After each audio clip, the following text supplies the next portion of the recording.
feared or loved? Easy, both. I want people to be afraid of how much they love me. Matt Skraby wraps up a full day of live and local sports talk. And that is the whole problem with aliens. You just can't trust them. Occasionally you meet a nice one, but usually they turn out to be some kind of big lizard. The Skraby Show starts now on 97.3 The Fan. Hello and welcome into the Skraby Show, February 18th, 2025. Thank you for joining me. You could watch on YouTube if you would like. Just search 97.3 The Fan. You could also head on over to Facebook, 97.3 The Fan, Twitch, 97.3 The Fan, and also my Twitter is broadcasting as well, at Matt Skraby, MATTSKRA, B as in boy, Y. We have a lot to talk about tonight. There's a lot of news from over the weekend. I have something, my daily gripe is, you're going to have to tell me later because I guess it's a gripe on what kids are missing out on in their lives nowadays. So we'll get to that. Also, I did something that may have been slightly weird. And I'll tell you about that a little bit later as well. But as many of you on the chat from earlier were saying, The Sandlot is on MLB Network right now. And Chris famously has never seen The Sandlot. So basically, Chris watched most of the movie here in studio with it on mute.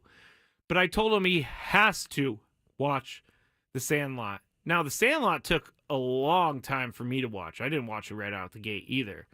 But, they're doing that whole scene where they, threw up on themselves. So gross.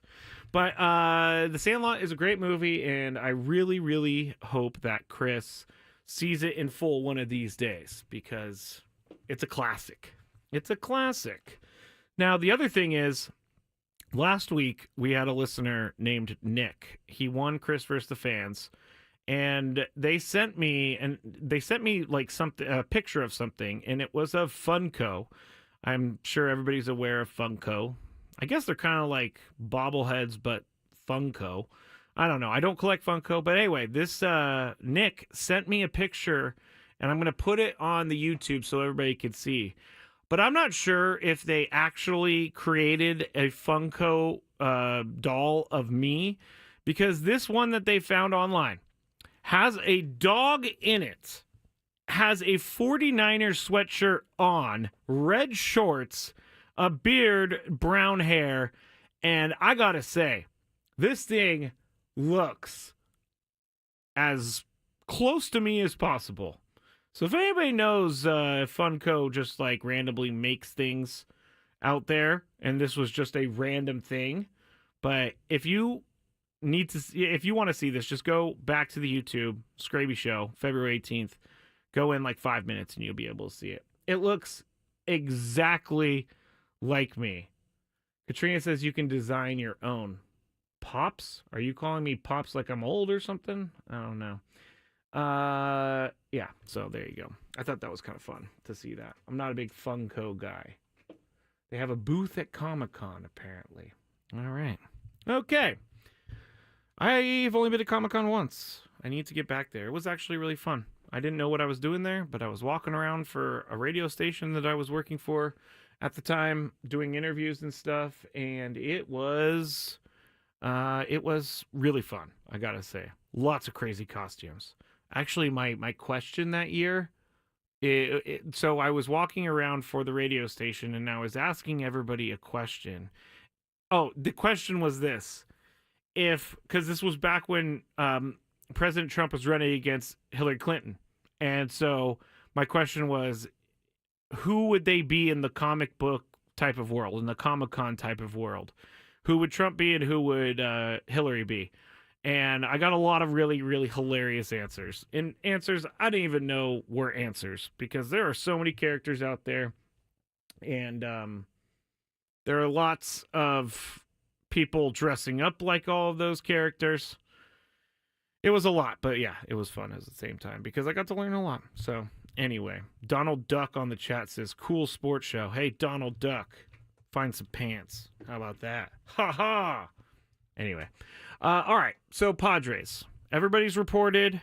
Things are going well so far. I think this team, I just needed to see it report. And I needed to see the team get in action. I needed to see the team start working. I needed to hear from the team. I needed to hear from the players. I needed to hear from the coaches, the managers, the front office, all of that. And we've heard from mostly everyone.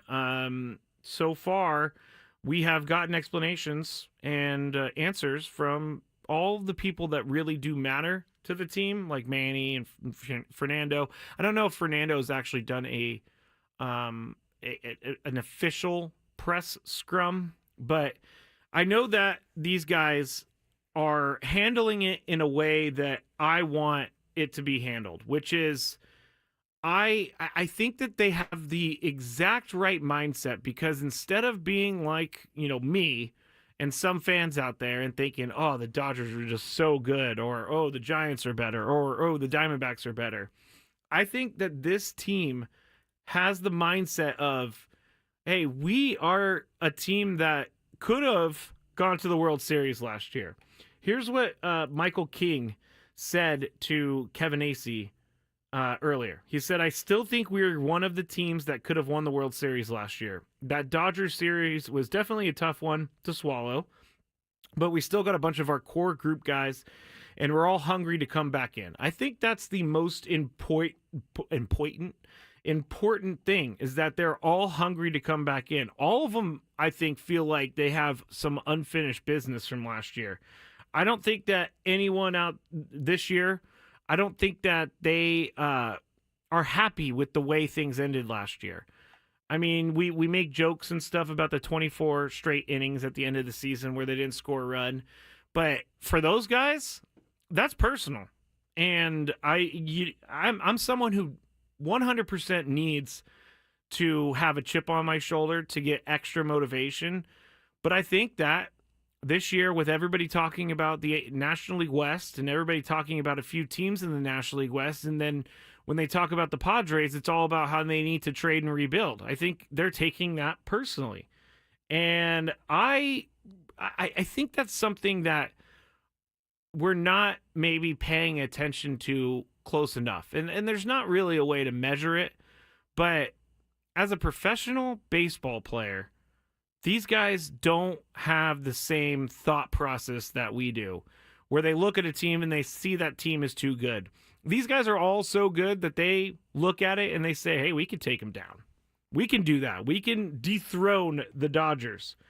And I really, really think that is the mindset that is needed heading into the season. I wasn't quite sure what the mindset was going to be. And then we did Fan Fest, and Dylan Cease, was saying that this is a business and this is what happens, but we still have a good team too. Same with Joe Musgrove. And now that we're hearing Manny say it, we're hearing Michael King say it, we're hearing Mike Shildt say it.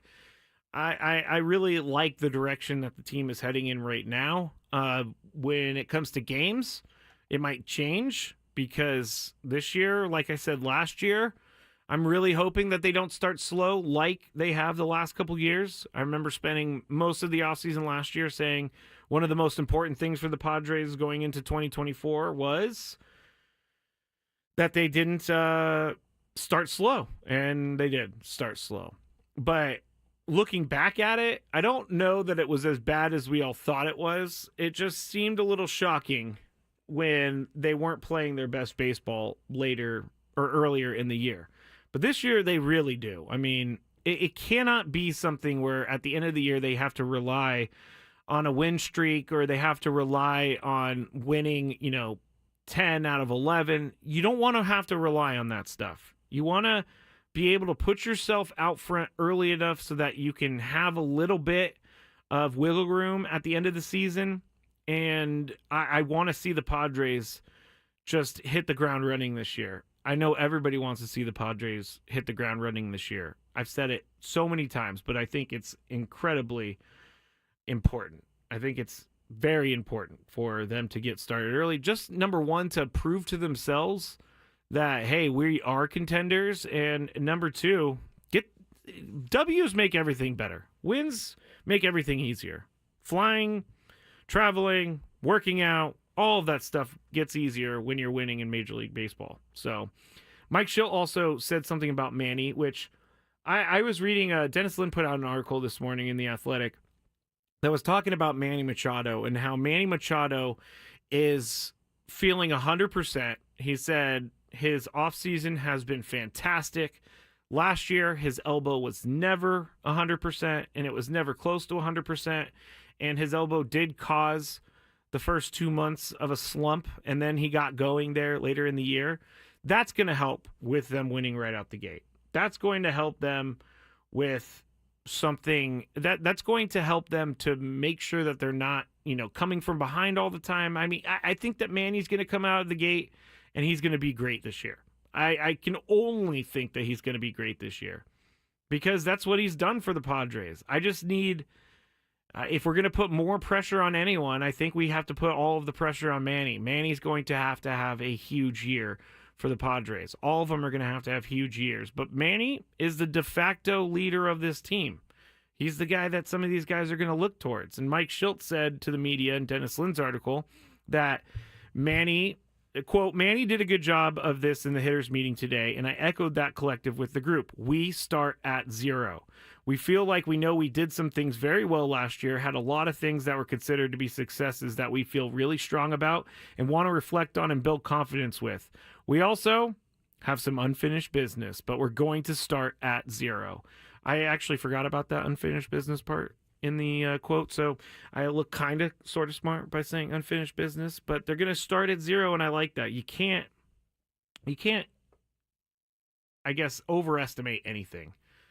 It always starts at the bottom and then you build up, which is what spring training is. And this is something that I think Mike Shildt is perfect for. He's perfect for leading this team into this season. He has been around baseball a long time, and he's been a part of a winning organization in the Cardinals. All of these things we already know.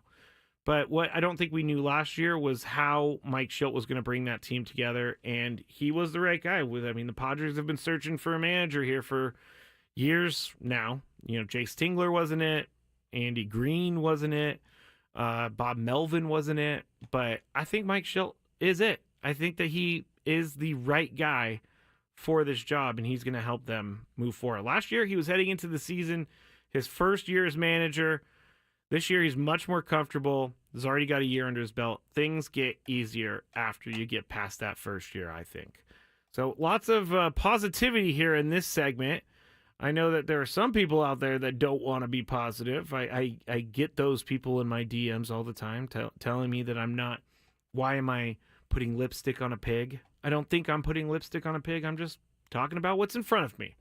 So if you're not as positive as I am, then I'm sorry. I don't know what to tell you. I will tell you when I'm not happy with the team. But right now, I'm drinking that Kool-Aid of heading into the season because we are there, people. Well, not to the season. That's about a month or so. But we are to baseball activities. All right, when we get back here on the Skraby Show, I want to talk a little bit about Jason Hayward because I was a little bit tough on that signing, and I wanted to say some things I was thinking about over the weekend. Also, I want to talk about the Padres and how we should actually be thanking them for some of the things that they did. I know it sounds weird, but I promise it makes sense when we talk about it. So stick with me here on the Skraby Show on 97.3 The Fan. Do you owe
All right, back here in the LSC Palace, 97.3 The Fan. Matt Skraby, The Skraby Show. Hope you enjoyed Gwen and Chris earlier. I am really sad that Tony is no longer with us in studio. He's going to be driving out tomorrow. Hopefully he's able to leave early enough. We're going to see how the traffic is tomorrow, but tomorrow or today was the last day of us being in studio together, basically until October. So sad. It's very sad, but we've done it for years and years and years now. And I think we'll get used to it. I think we will. But the season is right. It is here. The season is here, and I can't believe it, honestly. Before we talk about Jason Hayward, let me talk about Ethan Salas and Leonidas DeVries. Sorry, I'm trying to not get all crazy. I'm swallowing into the mic. That's not good radio. But Mike Shildt, manager of the Padres, one of the things that we have been seeing here in spring training, and one of the things that I think a lot of people are paying attention to in spring training, is the development and timeline of Ethan Salas. And I personally don't know that he's going to be making his debut this year. People that I talk to and things that I read tell me that he may not be ready for a big league year. So Mike Shildt was asked about his development and his readiness, and here's what he had to say. I think he'll be ready from a physical maturation standpoint. I mean, there's a feeling out process will continue to take place throughout his career as far as, how to take. But ultimately, those guys, he's 19, so it works for him. He can have a chance to recover. How he takes care of his habits is probably one of the bigger things that takes place off the field. Really intentional about what that sleep looks like, what that recovery looks like, nutrition, all those things come into play. Frankly, whether it's a catcher or whether it's, a position player or a pitcher, for the years I've done this, you start to talk, and I'm always curious about what does a long season look like for you as you start to think about developing and bring guys along, help guys get through their first long big league season, be prepared for that coming into a big league season for the first time. And effectively what that looks like is the communication at the back end of it sometimes from players. And virtually every player I've ever talked to at the end of the season goes, hey, are you just generally speaking, are you more physically exhausted or mentally exhausted? What do you think their answer is? Mentally exhausted. So it's really more the mental component of every day, being able to bring it at a high level with the demands that take place, especially from the catcher position, that is something that you're going to have to learn to do, and that's something we can help you with, but also something you just have to learn on your own. That was Mike Shildt talking about the readiness of Ethan Salas for 2025. And I don't know about you all out there, but I have a feeling that we're not going to see Ethan Salas debut in 2025. Like you said, the physical part, not a big deal.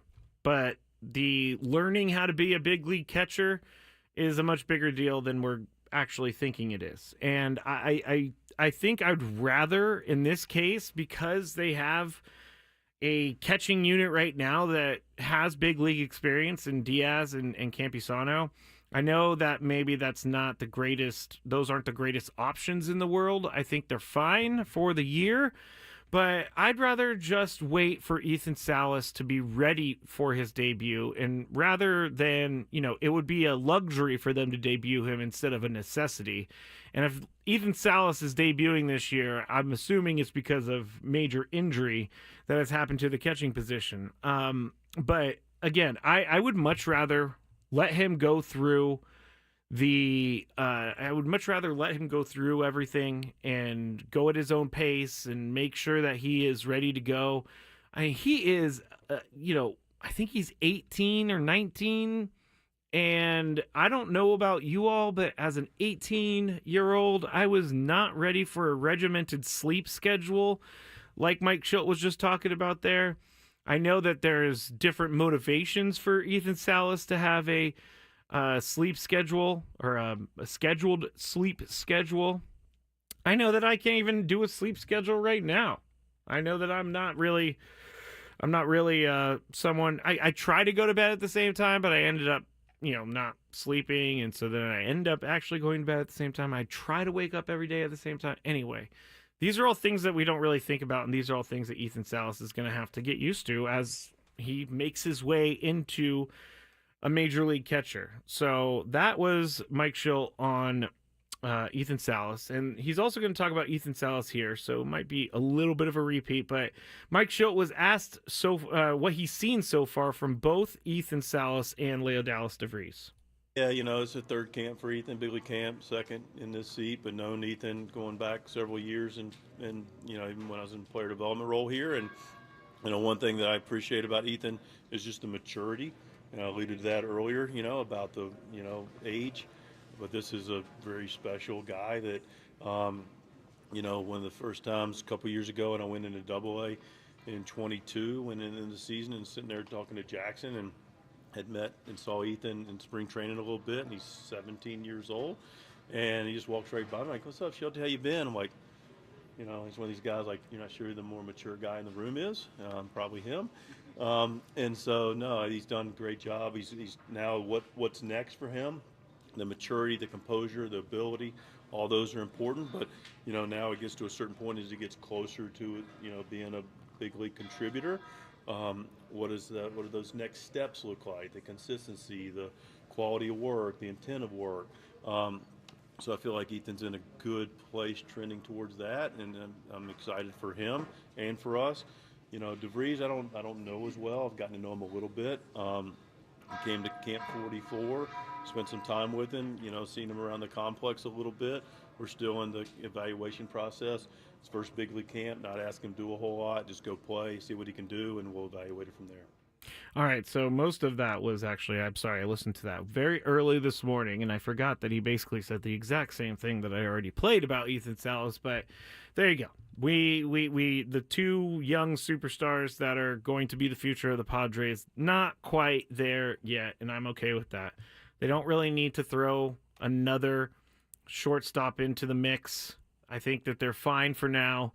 And if they need those guys, they can use those guys. But it's only going to be, in my mind, it's only going to be in a situation where they absolutely need it due to injury or something like that. So there you go. That was Mike Shildt on all of that. Now, let's see. Jason Hayward.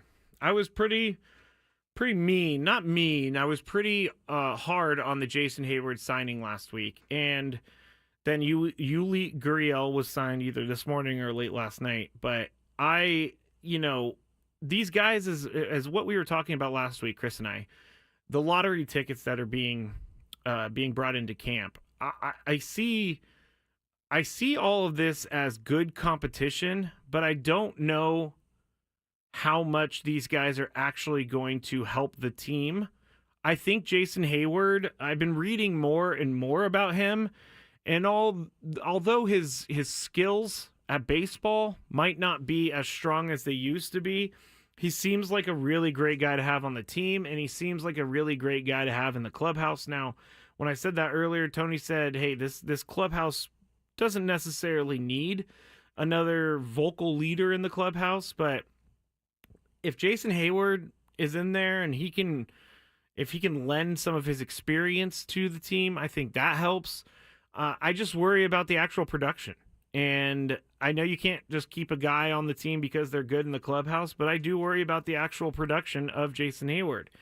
If he is getting 70% of the starts throughout the season, I really don't know what to expect. I can't expect something really, really, really good.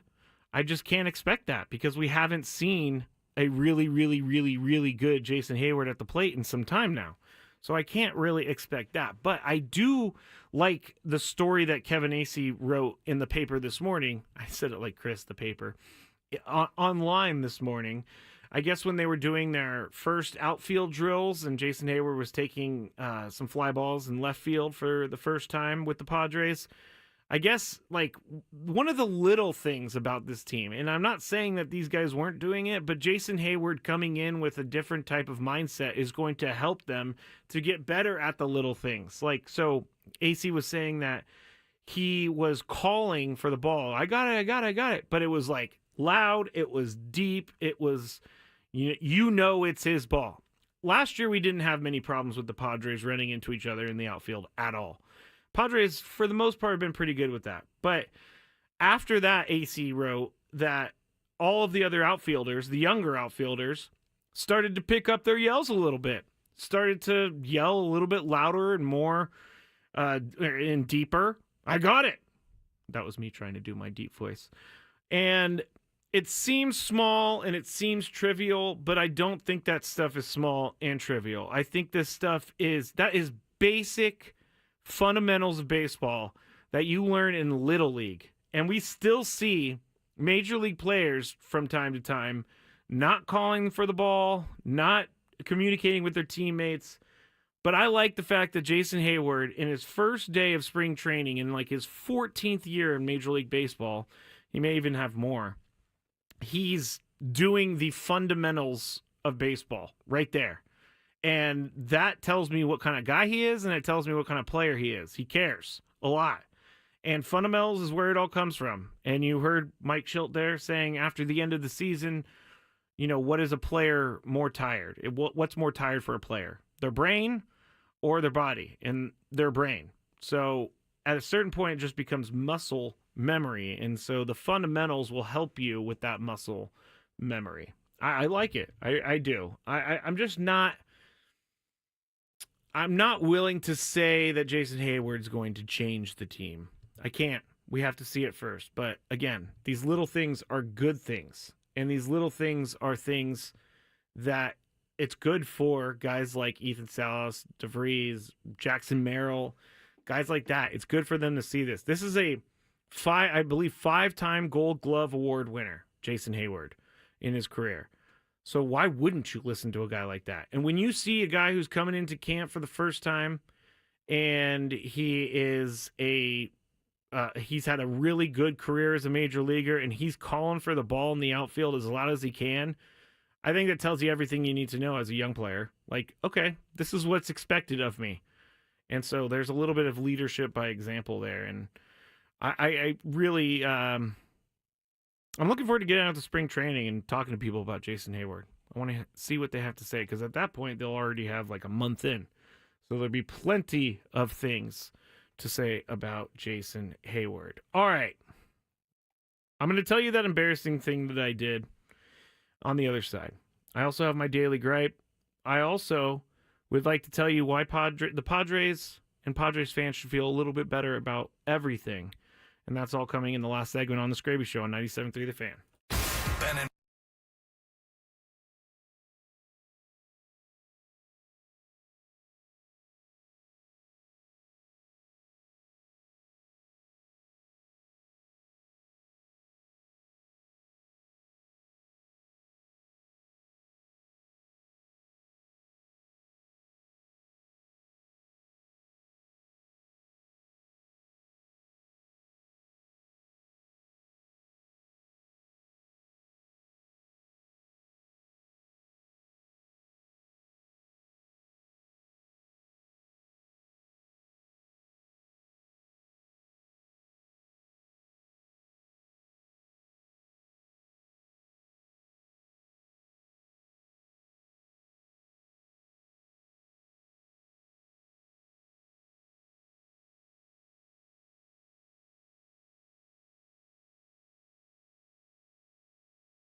segment on the Skraby Show for today, Tuesday, February 18th. I actually spelled my name correctly in this YouTube. Earlier, if you were joining us during Gwen and Chris, I forgot the W between the G and the Y, so it said Jin and Chris. I wouldn't misspell my own name, though. So, I hate doing stuff like that. I looked at it, and I saw it, and I was like, oh, that's permanent now.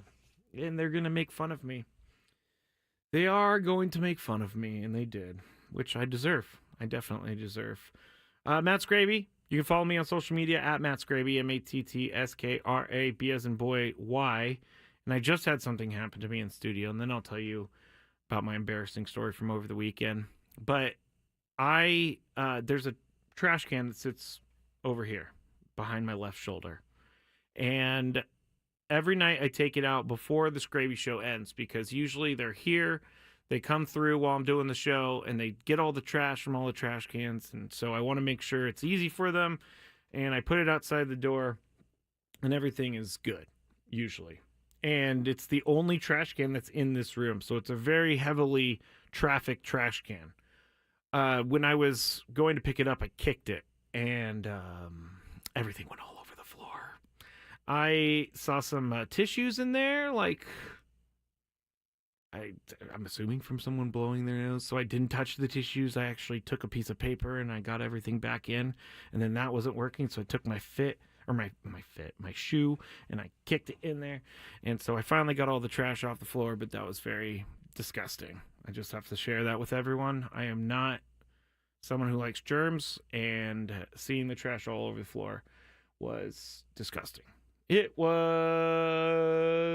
disgusting. That is, ugh. I can't stop thinking about it, so I'm going to have to move on. I went to the bathroom, washed my hands, all this other stuff. All right. Here's the actual embarrassing thing from over the weekend. So, my guy Lucky, my dog, we talk about him maybe too much. I don't know. But I have been trying to figure out if he is ripping something up.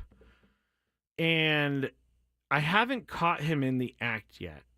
So what I did was I put up a webcam that was showing what was happening in the room, because I really didn't know what else to do. I couldn't spy on him, be like, are you going and ripping that thing up? Because I don't think my little boy is a destroyer. But I put up the camera, and you can talk through the camera. So I left. I went for a walk around the block. Wanted to see what he was going to do while I was gone. Check into the camera. Lucky was just sleeping the entire time. So it wasn't him. He wasn't the one ripping things up. There's another dog in the house. And so I think it's that dog. But I put up the camera, and I spent a lot of time on this camera, and I put this whole plan together, and my dog outsmarted me and decided he was going to go to sleep instead of rip things up. So I don't know. It's embarrassing for this reason. I spent way too much time doing this. I spent maybe an hour in total setting this camera up.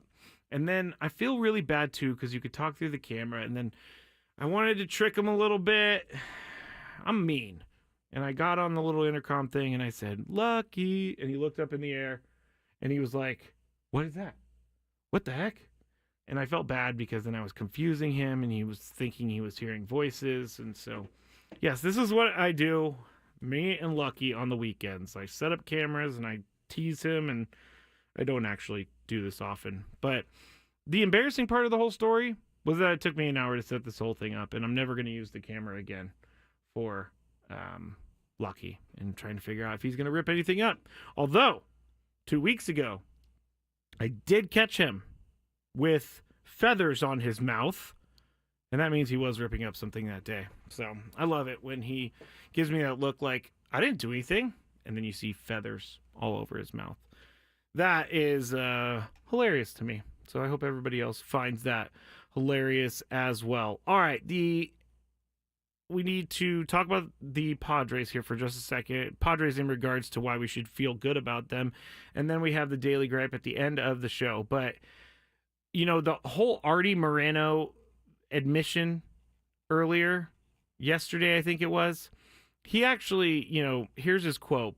They said, or he said to everybody at Angels spring training, quote, "We're going to lose money. Probably lose 50 million to 60 million minimum." And he said that things are, happening that way because the team isn't very good. They're having trouble selling sponsorships. They're having trouble selling tickets. They don't have really a TV deal. Angels also pay $25 million a year into the Major League Baseball revenue sharing system. But Artie Moreno he's going from a payroll of $176 million last year to $202 million this year. Here's where I think Padres fans and everyone should feel good about this, because the Padres may have invested a ton of money into players, and Xander Bogaerts is one of those that I'm talking about, and I know that he hasn't lived up to what the money part of the contract was, but at least the Padres are paying players that are still contributing to the team. At least the Padres have a payroll over $200 million, and they made the playoffs last year. At least out of the last 2 of 3 years, they've made the playoffs. The Angels have bad contract after bad contract after bad contract. I actually thought he was going to sell the team a couple years ago, because I believe he says he said that they were going to sell the team, and then he took it back. But this whole thing, I'm stuck in the middle of it, because we complain about teams that don't spend money, Marlins, Rockies, A's prior to this year before they were forced to spend. And we complain about those owners all the time. Well, here we are with an owner in a major market in LA. He's spending lots of money and his team can't win. So I would like for us all, next time we all get down on the Padres and kind of get down on maybe a signing or two, or go into the season with maybe not the roster that we really wanted, let's just be happy that we're not a team like the Angels, because that would be much harder to take. Having Anthony Rendon making over $35 million a year and being out for likely the entire year. He's getting hip surgery, and he has not lived up to his contract at all. Xander Bogaerts, I would say that if you're going to compare the two, there's no comparison, which is pretty easy to come to. But Xander Bogaerts, he at least does play a majority of games. I know he got hurt last year. It's kind of a freak injury. He dove and then broke something in his, I think, shoulder blade. I'm not 100% sure on the shoulder blade injury, but I know that he dove against Atlanta and it jammed something, and so he was injured. That's why he wasn't playing. For the most part, Xander is pretty good at playing. He's pretty good at playing on a daily basis. And yes, he's getting paid a lot of money, but he's not a bad guy. He's not someone who is an egomaniac, and I'm not saying Anthony Rendon is. I don't know. But the perception of what happened with Anthony Rendon is he got his money and then he decided to kind of stop working, which I don't know is true or not, but at the same time, I mean, you put 7 years and $245 million in Anthony Rendon's pocket, and at the time, that was a good signing, but it has been a disaster of a signing ever since. And Mike Trout, he got paid years ago, but that was coming off of multiple MVP wins, and so I guess I understand that one right there, why you would pay Mike Trout a large amount of money, but he too has trouble staying healthy, and he too is one of the higher paid guys on that team. I'm actually going to go look up and see what Mike Trout is being paid, because I believe Anthony Rendon is being paid $38.5 million a year. So Mike Trout signed a 12-year, $426.5 million deal, and it runs all the way through 2030. So when he's 38, he's making $37 million this year. With Anthony Rendon making 38.5, your 2 highest paid players have not been playing a majority of games. So I don't know that we can be mad at the Angels I don't know that we can be mad at Artie Moreno. I don't know that we can be mad at anyone. The only thing I think we can be mad at is the decision-making process by the Angels of giving these huge contracts out. Mike Trout definitely, as I said, coming off MVPs, considered one of the best players in baseball over the last 10 years. So I understand why you do that. Anthony Rendon coming off of a career year. But that's why I think that the Profar deal and maybe the Higashioka deal is going to be one that it's easier to stomach as the year goes along, because you never really want to give, in my mind, you never want to give an older player who's coming off of a career year a big, large deal, because you just never know what you're going to get. And paying Mike Trout, you're okay with. Paying Anthony Rendon $245 million over 7 years, you're not okay with. Mike Trout signed this big, huge deal in 2019. So this was a while ago. He was 27 when he signed the deal. He's going to be 33 coming into the season. And I don't know if the best days for Mike Trout are ahead of him. I don't know if the best days for Mike Trout are behind him. But I do know is that he's going to be playing a new position. I read that he's going to be playing right field. So now you got to find out, now you're paying a right fielder $37 million instead of the center fielder that you originally signed. So again, the Angels are at least trying. They just really make bad decisions on who to invest their money in. Albert Pujols was a whole nother story. They brought him in late in his career, gave him an insane contract that at the time, there were a lot of people that were not very happy with this contract because it was so ridiculous. But with the Angels, he signed a 10-year, $240 million deal in 2012. And that deal just did not work out for him. Not for him. It worked out great for him. Let me start that over. What it didn't work out for is the Angels, because he wasn't the same guy after he left St. Louis. And those are the decisions that I guess you can say that the Angels are making that are wrong. And that's the reason that they're put into that sort of trouble with their payroll. Let's see, when he came over in 2012, yeah, he still had 30 home runs. He had a 40 home run year. All right, so he had some decent years, but his batting average just continually went down throughout his career. And all those numbers went down throughout his career. In total, I don't think that he earned, or he got, I don't think the Angels got what they wanted out of the Albert Pujols deal. I almost said Mike Trout, but Albert Pujols is who I was talking about. I don't think they got what they wanted out of that, which, is another decision-making process that the Angels aren't doing correctly. What's annoying Skraby today? Let's find out. It's time for the Daily Gripe. All right, there's, always many daily gripes going through my head. And today is actually one I think kids are going to miss out on this. And right after high school, I was lucky enough to get a dirt bike.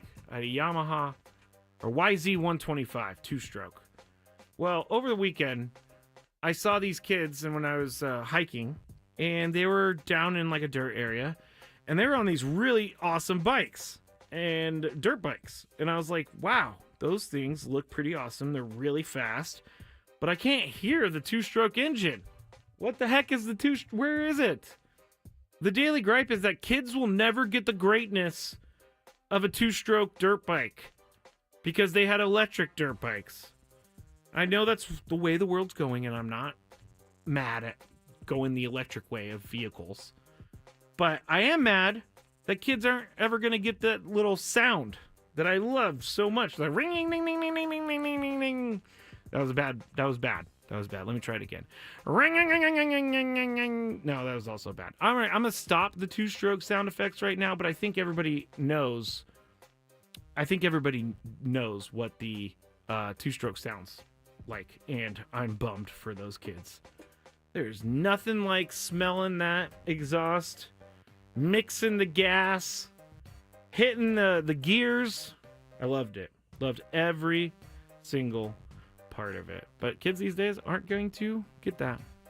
Now, also, I think I've said this before. This is not official Daily Grape territory, but I would like to remind everyone, here's a little PSA. Oh, Joseph says I was an ATV person instead of dirt bikes. Never rode an ATV. And McKee says the neighbors probably don't mind, though. You're probably right about that. I was always revving that thing up. So here's a little PSA for everybody out there. If it's a double yellow line with a black line down the middle in the roadway, you cannot turn left. You cannot cross a double yellow with a black line in the middle. And now this always happens to me because the way I drive to work, there are several houses that you have to turn left into if you're going towards the beach. And these people every single day hold up the entire line because they want to cross this stupid double yellow. There's a reason you're not supposed to cross, because there are so many cars coming from the other way that we can't wait for you. So this was legitimately like a 2 or 3 minute. I know I'm talking about 2 or 3 minutes, but imagine yourself being mad about that. A double yellow line cannot ever be crossed. If it has dashes in it, it can be crossed, but it cannot be crossed if it's double yellow. Coming to work today, I was like, what are we doing? You can't cross the double line. All right, that's it for me. Back tomorrow, everyone. Have a great night. Appreciate you all.